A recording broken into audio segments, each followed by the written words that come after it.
এই যে আপিলের কথা বলছেন, একটা সাধারণ ভোটার পূর্ণিয়াতে থাকে একটা গ্রামে, তার নাম বাদ দিয়ে দিয়েছে election commission on the final পাবলিকেশনের পর। 3,66,000 যে কথাটা আমি প্রথমে স্টার্ট করেছিলাম, এটা আমার ফিগার নয়, এটা ইলেকশন কমিশনের ফিগার। ইলেকশন কমিশন বলছে যে 3,66,000 নাম বিহারে বাদ দিয়েছে on the final date of publication, যেটা ছিল 30শে সেপ্টেম্বর। আগে ডেটগুলো খেয়াল করি।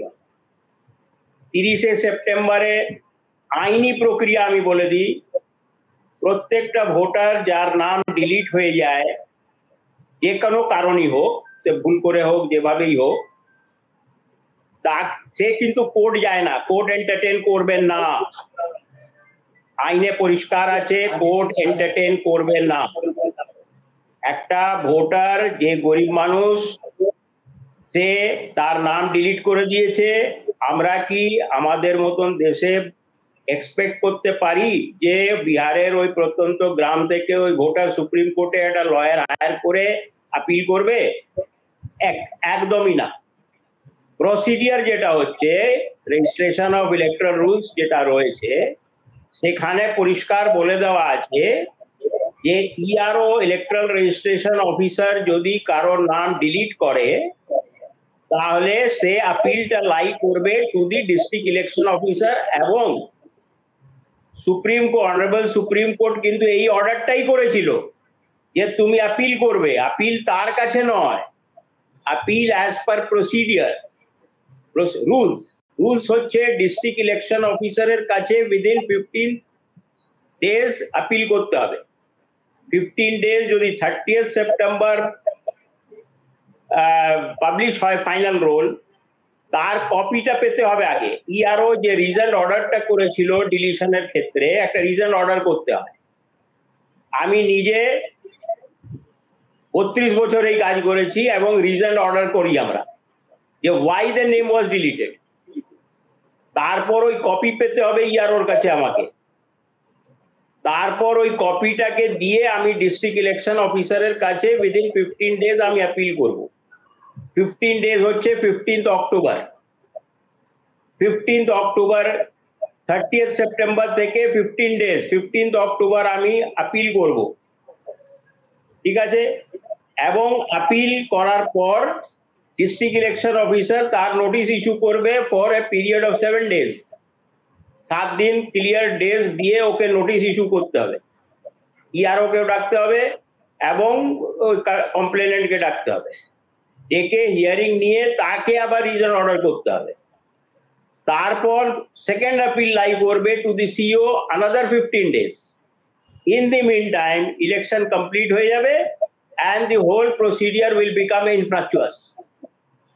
তখন এই যে লোকটা কমপ্লেন করেছিল, তার ফাইনাল অর্ডার বেরোবে 14 নভেম্বরের পর। আমি বলছি না যে সেই লোকটা কিন্তু যার আপিল শোনা হবে না, অফকোর্স শোনা হবে, কিন্তু তার সেটা শোনা হবে আফটার 14 নভেম্বর।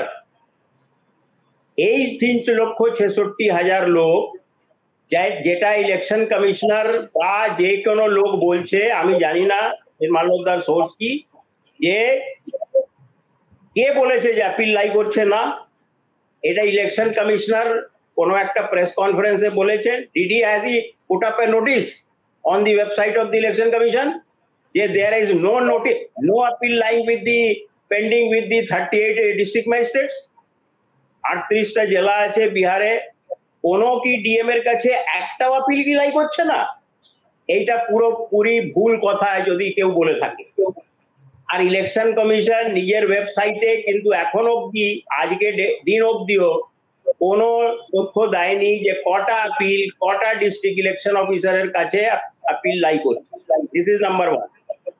আর নির্মলদা যেটা বলছিলেন যে ভোটাররা সুপ্রিম কোর্ট যায়নি কেন, আমরা কি আমাদের মতন দেশে এক্সপেক্ট করতে পারি যে একটা গরিব দলিত ভোটার অফ বিহার পূর্ণিয়াতে থাকে, সে সুপ্রিম কোর্টে একটা লয়ার হায়ার করে আপিলে যাবে? এটা বোধহয় expecting too much from the voter, number 1।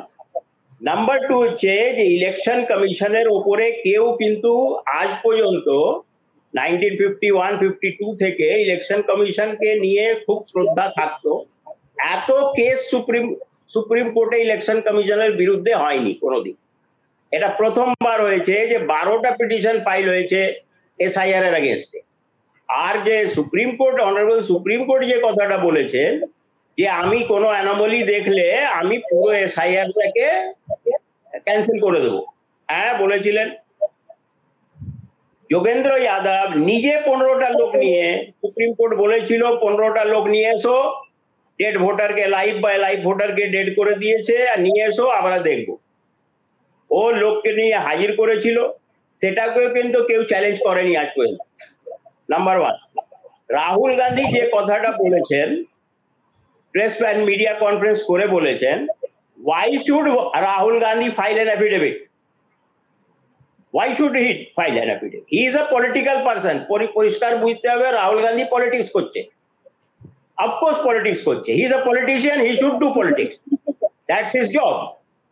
এবার রাহুল গান্ধী একটা তথ্য প্রেজেন্ট করেছে মিডিয়ার সামনে মহাদেবপুরা নিয়ে আর ব্যাঙ্গালোর ইস্ট বা ব্যাঙ্গালোর সেন্ট্রাল পার্লামেন্ট সিট নিয়ে, এবং সে বলেছে যে 6018টা ভোটার ডিলিট করার চেষ্টা হয়েছিল। রাহুল গান্ধী যে কথাটা বলেছে সেটা কর্ণাটকের সিও হুবহু কিন্তু মেনে নিয়েছেন, এবং সেই লেটারটা কিন্তু ওয়েবসাইটে আছে, যে কোনো লোক আমরা সোশ্যাল মিডিয়াতে দেখে নিতে পারি যে হি হ্যাজ অ্যাকসেপ্টেড যে 6018টা নাম ডিলিট করার চেষ্টা হয়েছে। ইলেকশন কমিশন আজ পর্যন্ত কিন্তু তার সদুত্তর দিতে পারেনি। রাহুল গান্ধীকে এই যে অ্যাফিডেভিট দিতে বলা, এইটা হচ্ছে কিন্তু একটা জিনিসটা কিরকম, যে তুমি অ্যাফিডেভিট দিয়ে বলো। রাহুল গান্ধী তো পলিটিক্যাল লোক, ও তো রাস্তায় বলবে, পার্লামেন্টে বলবে, রাস্তায় বলবে, প্রেস কনফারেন্স করবে, এটা করবে। ইলেকশন কমিশনের কাছে একটা কমপ্লেন গেছে, সেই কমপ্লেন কিন্তু ইলেকশন কমিশনের প্রথম দায়িত্ব হচ্ছে যে সেটাকে ইনকোয়ারি করা। এই যে ঘুষপেটিয়া ব্যাপার, 147 কমপ্লেন বিহারে জমা পড়েছিল ঘুষপেটিয়া নিয়ে, যে 147টা ভোটার বিহারে ফরেনাররা ঢুকে আছে। ইলেকশন কমিশন নিজে কিন্তু ওটা এনকোয়ারি করেছে, এবং ইলেকশন কমিশন ফাইনালি যে কনক্লুশনে এসছে যে এর মধ্যে ম্যাক্সিমাম আছেন নন মুসলিম হিন্দু ভোটার, যারা অ্যাকচুয়ালি নেপালি সিটিজেন। নেপালের সঙ্গে বিহারের বর্ডার তো এমন আছে যে ড্রেনের একদিকে নেপাল আর একদিকে বিহার, এরকমও আছে রেক্সলের এরিয়াতে। আলটিমেটলি কিন্তু কিছুই ঘটেনি।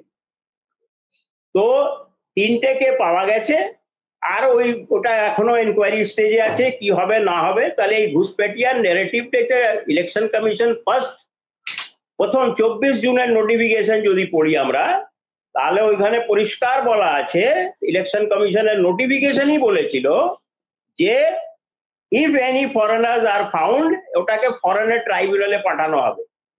ফরেনার পাওয়া গেল আলটিমেটলি 147, সেটাও ডাউটফুল, এখনো ইনকোয়ারি কমপ্লিট নেই, আর বেশিরভাগ নেপালি সিটিজেন।